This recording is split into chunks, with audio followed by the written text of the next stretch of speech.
turning yam or yam porridge. I'm not quite sure how you call it from wherever you are from, but that's what we call it in Cameroon.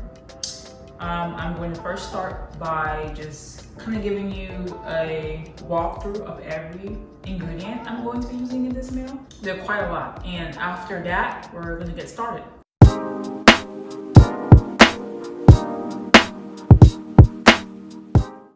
So I have the yam right here. I'm going to do some cleaning and slicing on video so you can see how I came to this.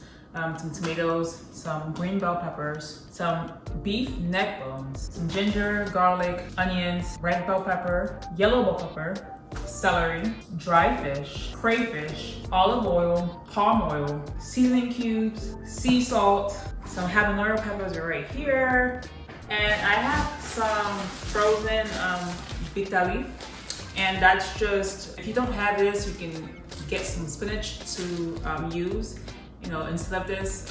But everything I called out here, you can get from your local grocery store or an international store or an African store.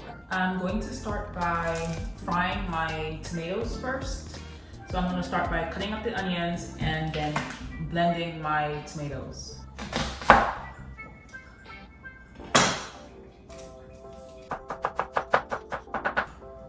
So I just finished slicing my onions, and now I'm gonna put the stove on high to get the pot hot. And I'm going to wash my tomatoes and I'm going to blend them. I'm gonna grab one more from the fridge.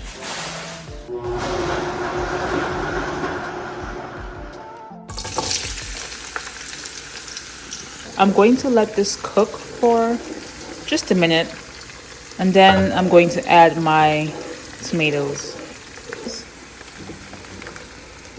I'm going to let my tomatoes cook down to a point where you can see mostly the oil and not the tomatoes. They wouldn't be as thick as this. They would be just a little bit more dry. And when you taste it, it shouldn't be sour. While we're waiting for our tomatoes to get ready, we're gonna continue cleaning our yam, and we're gonna wash it as well while this gets ready. Just go in circles. Like so. You always want to make sure you have a bowl of water standing right next to you, because yam turn brown or orange when you don't leave it in water while you're doing this. It just looks bad. And make sure you take out any of the bad spots that you see on your yam. Shout out to my mother-in-law. She actually gave me these yams.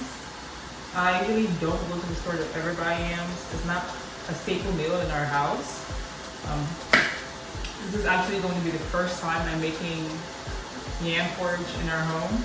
So let's see how it goes. I'm going to turn this occasionally just so it doesn't get burnt at the bottom of it. And I'll show you how it's supposed to look before you add anything else into the pot. This is going to be a one pot meal. Everything on this table or countertop is going to end up in this pot. I'm going to now add some palm oil to it, and you can put as much as you want. I usually just put just a bit if it comes out.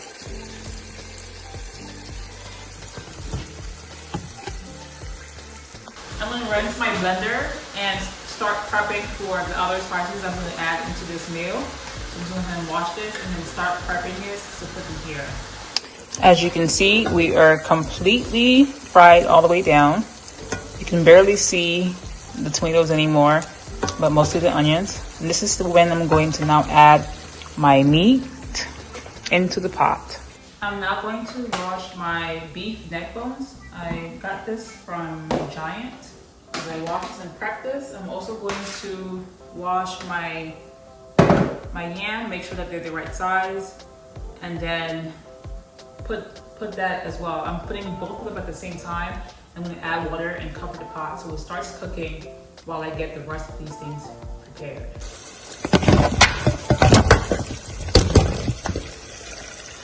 This is how your pot should look like now, the beef and the yam. And I'm now going to add some water The water is just gonna cover the yam. And I increased the heat to high, and now we're gonna let it cook.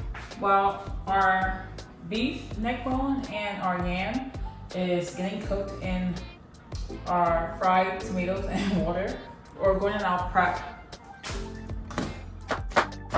This is my mother's recipe, by the way. Whenever she made this at home, it was so good. My dad loves this. I'm only gonna use half of each bell pepper, not the entire thing.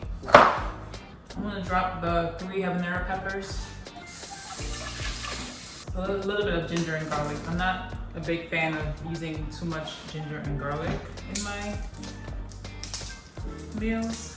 These are quite small stalks, so I'm gonna use maybe about 3 of these.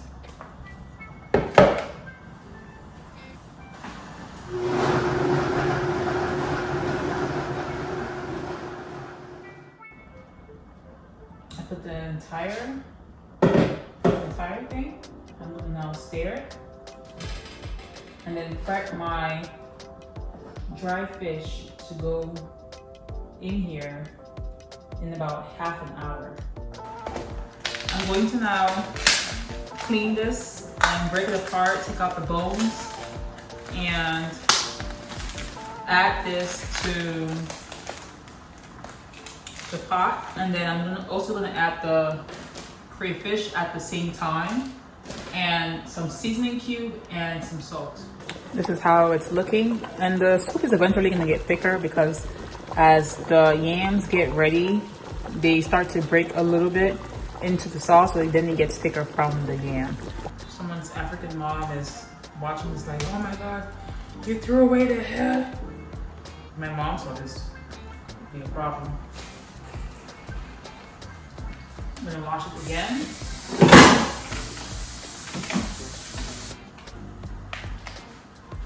And let's not forget our bitter leaf. I have fresh bitter leaf, I don't have dry bitter leaf. You know, I hustled this from those who have farms this summer, and I'm going to use this after I put these 2 at the end of my meal. So I'm gonna go ahead and fix this and add this to the pot. I'm going to now add the little bit of dry meat I found and bonga fish into the pot. I've had this outside since morning and it hasn't done anything, so I'm just gonna put it in there and cover the pot. And I'm sure in about 20 minutes it should be all dissolved or defrosted and mixed with the soup. After about 20 minutes of cooking, this is how it looks now. The fresh bitter leaf has now defrosted. It's now blended into the pot, and this is how it should look, you know. And I, off camera, added 2 more seasoning cubes and a little bit of salt, and I'm just gonna let it cook a little bit more. Then we're done actually, and then this will be it, and I'll just, you know, dish it and show you how it looks afterwards. But so far, this is that was the last step, and this is how it looks at the end. And there go your yam.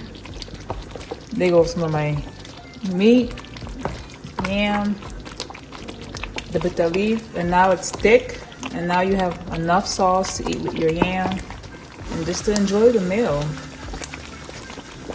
I'm gonna turn the stove off now and then just dish the food and show you a picture of it.